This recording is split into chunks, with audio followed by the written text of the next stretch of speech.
introduced the property of posterior, and the rest is about the Bayesian non-parametric. The Bayesian non-parametric, there are many studies and the theoretical properties and applications in machine learning and artificial intelligence. But I simply introduced the Bayesian non-parametric, the representative process, and the definition and property.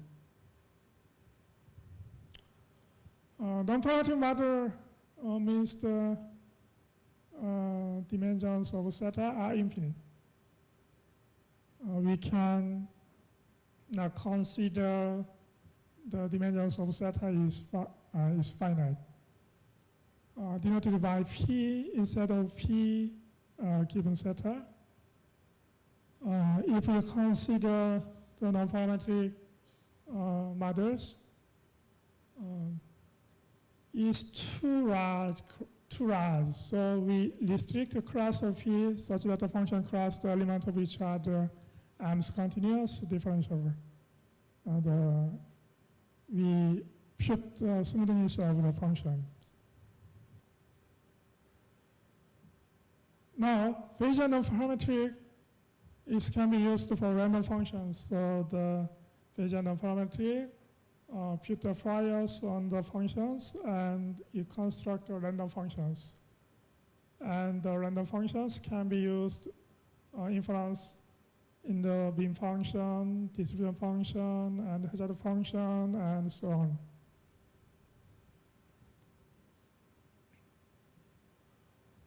Fouriers for random functions, we consider random functions, then the Fouriers can be put on the random function.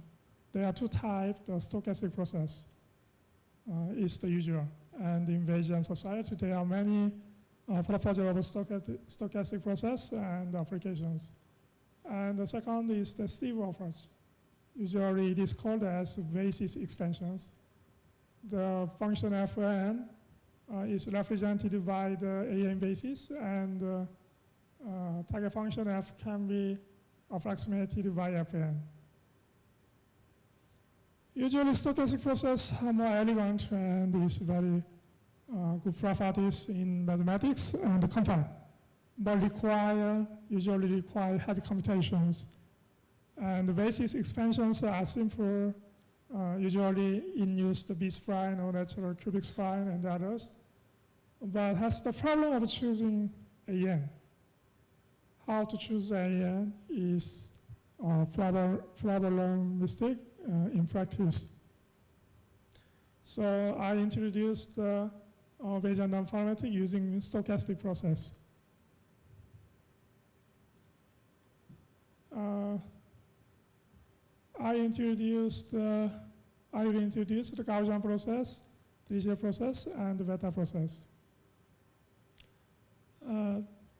Gaussian process is for the function estimation, non-parametric function estimation, and the Dirichlet process can be interpreted as the random function for the distribution function. And the beta process is the random function for cumulative hazard function. Is the example. In each panel, there are 100 applications of random process. It's a sample path of Gaussian process. It's the one application.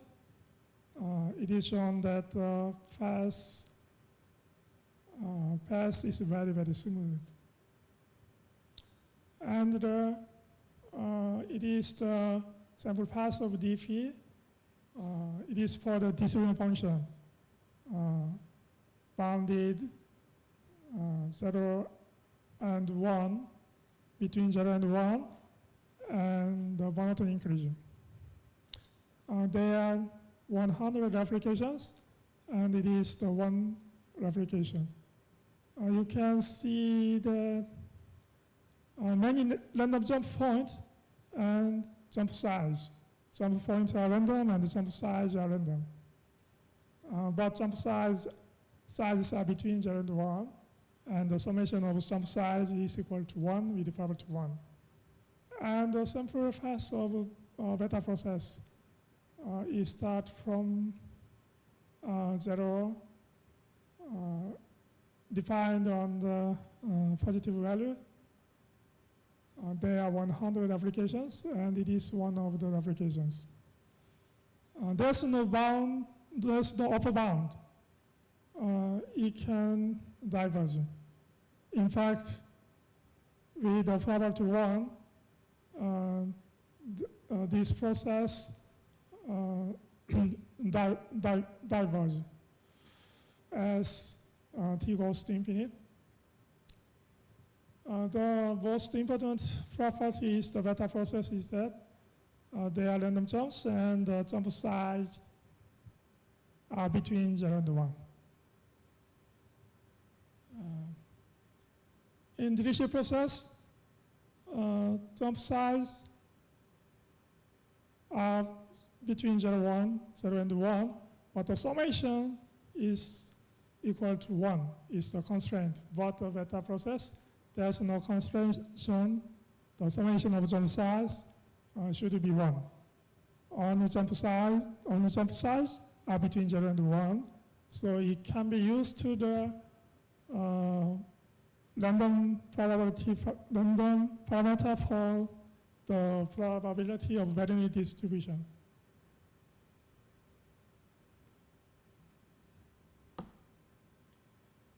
Stochastic process are random function. Put the probability on the function and define by the random vector, finite random vector and its limit. The Gaussian process can be used for the parametric function estimation, and the Dirichlet process can be used on parametric probability measure. Usually the passive process is visualized by the distribution function. And the beta process can be used on parametric cumulative hazard function. Cumulative hazard function is very not familiar with the engineering, but the starting point of the beta process is the modeling the cumulative hazard function, and it is related to the survival function analysis. It's the definition of Gaussian process. GP UK is the parameter. For T1, TL, the FT1 to TL follows the multiple normal distribution like this, and mu is the mean function, and the sigma TT is the covariance matrix, depending on K. K is the corner function. From the definition of multiple normal distribution, the corner function K should provide a positive definite covariance matrix for all T. Maybe it is very familiar. And the important property is that posterior of FT, the posterior of GP Gaussian process given observed data y minus L means the yt1 to ytl minus 1 is the GP. So it is the process satisfying the conjugate. GP satisfying the conjugate property. And the prediction distribution follows the normal distribution like this. The normal distribution with the mean and variance. The mean is the linear combination of the observation and mean function. And the variance goes to 0 as K goes to infinite. It means that we get many data. The predictive distributions converges to the Dirac measure. The second is the Dirichlet process dp alpha f0. It is alpha f0 is the parameter. The definition is that for any disjoint partition B1 to K over R, the probability of P B1 to PBK it is considered as the random vector following the Dirichlet distribution. So it is the P is a random probability measure and F0 is a Bayes measure. So put the randomness on the probability measure itself. The important property is that we assume that Y comes from the F and F follows the Dirichlet process. Then postulate of DP, Dirichlet process, given Y is also DP. So the representative process, such as the Gaussian process and the Dirichlet process and the beta process, all process satisfying the property of conjugate. And alpha is updated to alpha star and F0 updated to F0 star. And F0 star is a mixture of two distributions, is the prior distribution and is the empirical distribution. The Dirichlet process is very, very important law in many machine learning algorithms. But in statistical view, Dirichlet process is not good because the Dirichlet process put all prior methods on the set of probability measures, not having the probability density function dominated by living measure. It means that it does not probability base on the density function of a continuous random variable. Only approximation can be done. So it has many, many problems in the estimation of density for the random continuous random variable. So DP mixture is proposed to overcome this problem, is the statistician's view. And they consider H. H is the probability density function such as the probability density function of normal distribution. And yi given theta I follows the H. And the parameter of theta I follows the F, and the F follows the Dirichlet process. Then the predictive distribution of theta I given theta minus I and Y is like this, and it is the mixture. It's the part from the prior, is the part from the empirical distributions. Here, the most important thing is that crossing effect. Theta I and theta J is equal to given Y. This probability is positive. So the usually Y I cannot be equal. Yi has no ties usually when you use the H as the normal distribution. But if you use the F0 as the normal distribution, theta I, even if you use the normal distribution for F0, theta I can have ties. So it is called as the clustering effect. And the beta process is the BP, G and F0 is the parameter, and the increment follows the beta distribution like this, and it is used for the survival function like this. Maybe it's not familiar, but medical research usually use this model. And we assume that F follows the F induced from this survival function. Then the increment of beta process can be updated like this. I skip the details of these quantities, but I emphasize that the beta process enjoys the conjugate property. So it's very good in applications and theoretical aspect.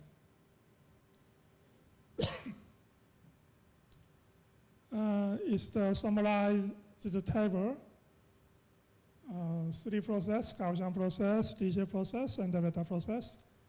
The paths of 3 process are continuous in Gaussian process and discrete and bounded in DJ process in the distributed function, and discrete and diverging in beta process. So, what's the application of this process? The Gaussian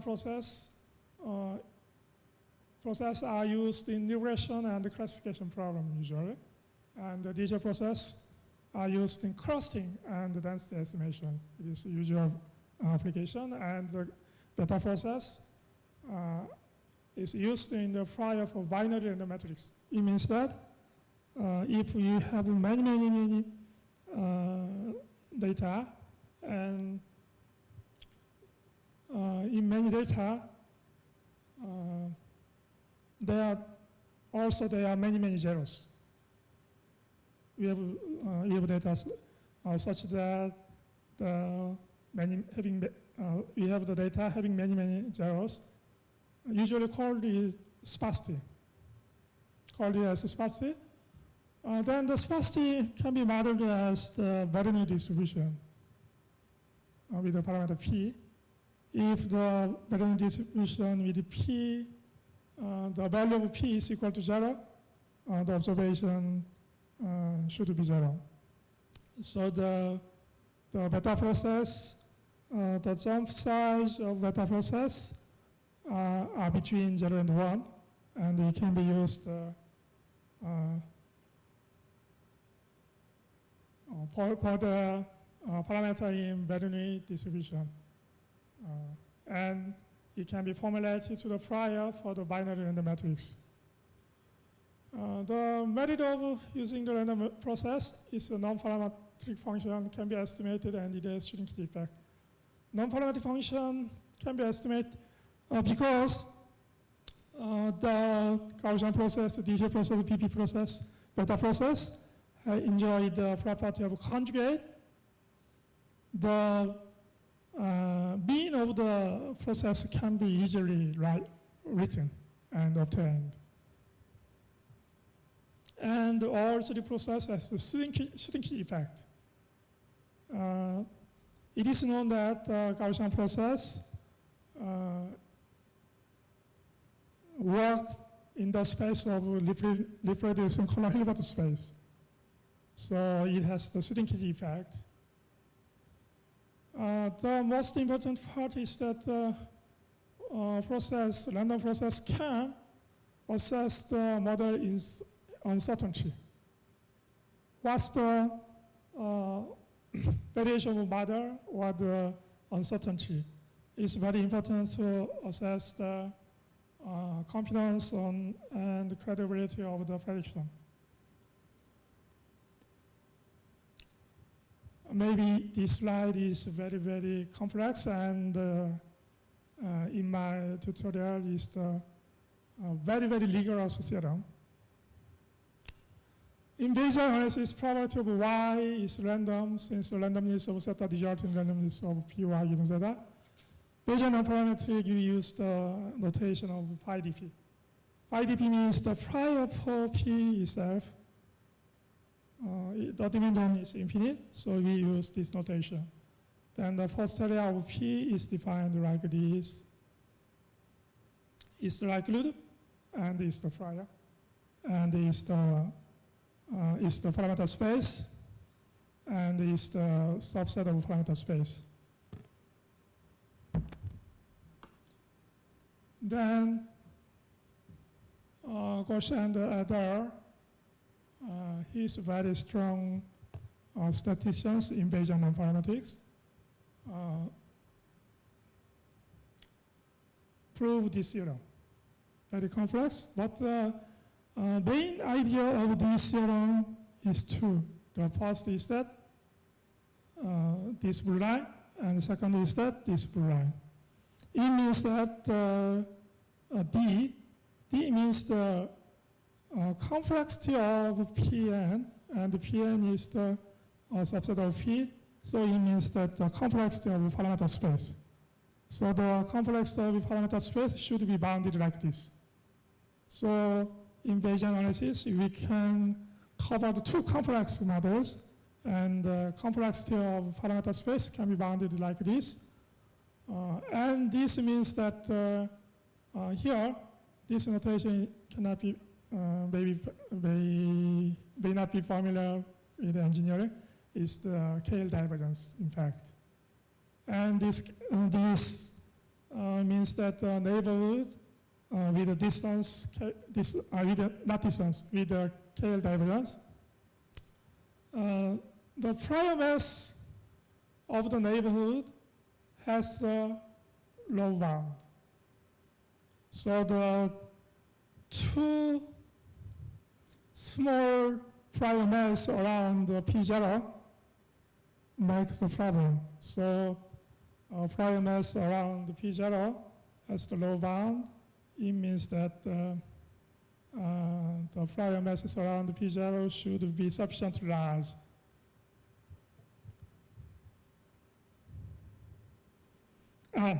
Then this means that the distance of P and the P0, and the P0 is data generating probability, usually density function.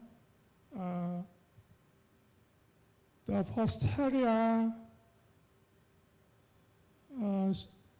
put the probability on the P par from M epsilon n near zero probability. So it means that the posterior contract shrink to P0. So the implication is of this theorem is the complexity of P should be bounded with some strength, and the prior mass of the neighborhood of P0 is sufficiently large, low bound is required. And this is some example. If the P given theta has the n dimensions and the non-informative uniform prior is used, then it may not satisfy the low bound of prior mass. So it cannot work in this case.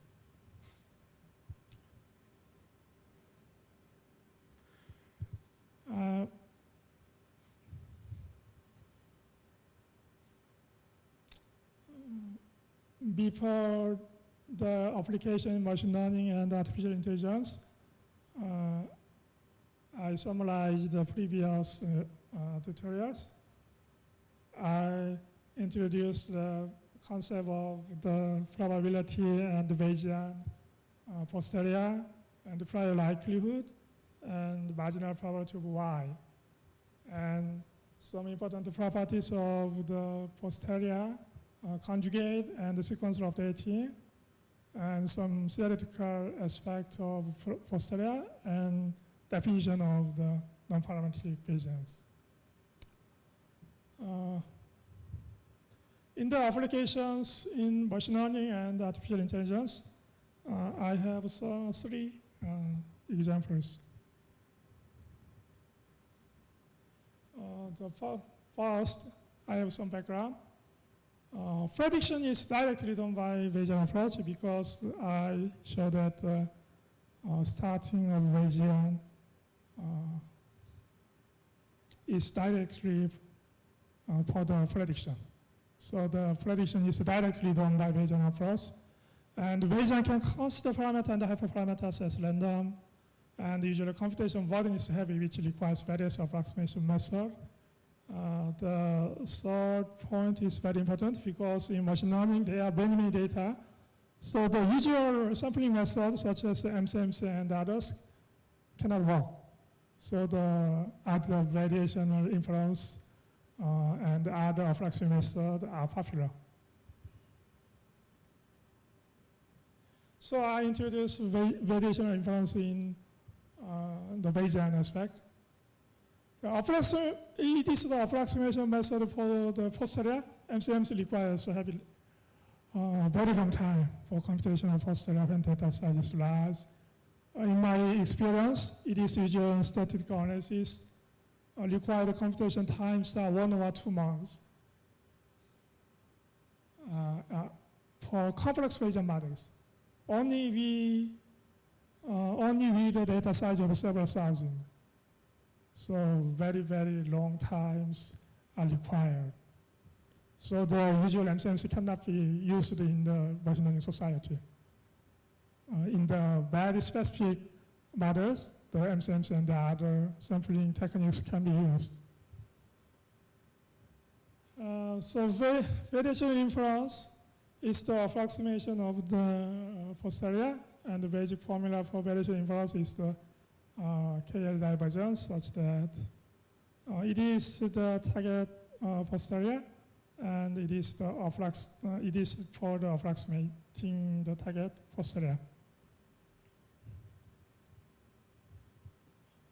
So it is a well-known formulation, and this argument Q theta this quantity is equal to argument Q theta this quantity. It is well-known result. And it has many interpretations. This formulation is very similar to that of generalized vacuum likelihood estimator. Is the loss function and is the penalty function. Some papers use these properties.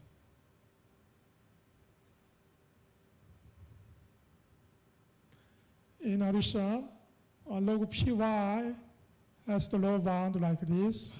It is called as elbow. Here, it is an interesting point because it has the bound log py, and log py is the marginal. Here, py is the marginal probability. So if we want to calculate the marginal probability py, very difficult in many cases, but this low bound give a chance to calculate this value. If this can achieve this upper bound, then log py can be calculated. There are some papers about this, but there's no concrete theoretical validation. But this property can be used to approximate the py, because the calculation of py gives the procedure of Bayesian model selection.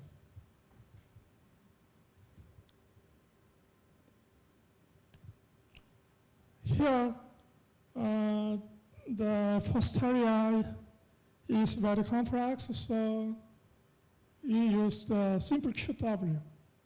So usually the posterior is not IEIE distribution. Usually they are correlated distribution. So the very complex distribution. So you use the QW as the simple distribution, such as IEIE distribution, and the dimensions of Q is very low compared with P theta given Y. Usually normal approximation work well. Why? Because of the Bernstein-Von-Mises theorem shows that the posterior converges to the normal distribution in parametric models. In non-parametric models, this theorem, under very, very restricted conditions, this theorem can hold. So the normal approximation is work well in many cases. But its absence in variation inference depend on the correlation of posteriors.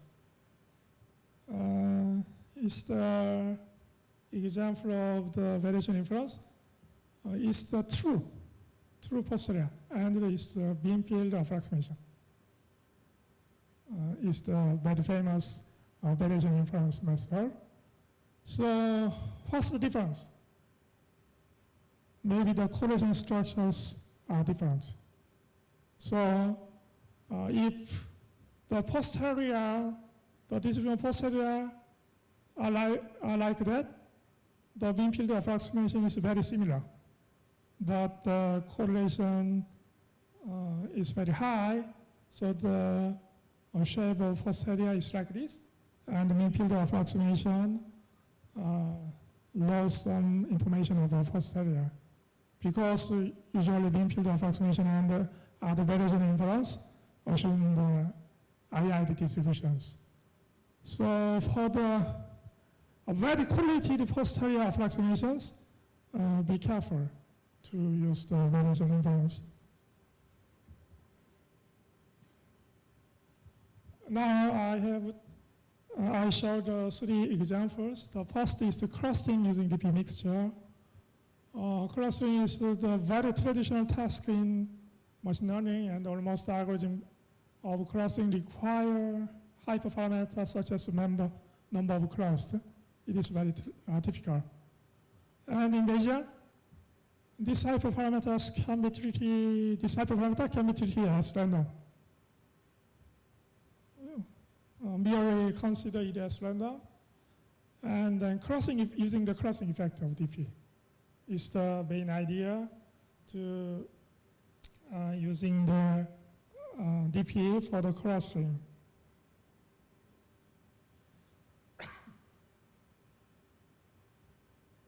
Is the example. If you observe this data, how many clusters?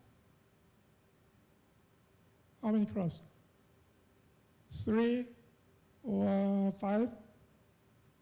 It's not obvious by this observation. So we need the automatic procedure to decide the number of clusters. So the Bayesian clustering using DP mixture can produce the procedure to decide the number of clusters automatically. Recall that in DP mixture, the predictive distribution of zeta I given others is like this. Is the this part and this part. This part comes from the prior, and this part comes from the zeta minus I values. Here, we model the zeta I is the unobserved value indicating the mean or centroid of the cluster. So we have yi, and yi comes from hy given zeta yi given zeta I, and zeta I means the centroid of a mean. Then the zeta 1 and the zeta 2 are equal, means that y1 and y2 are in the same cluster. Here, alpha, if the alpha is large, then the this component, the effect of this component can be large. So the large value of alpha strengthens the phi effects, and in DP, and the phi effect can generate a dual cross with the others. It means that this part means that the probability masses zeta I is equal to other zeta I's, and this part means that generating dual cross, dual mean or dual centroid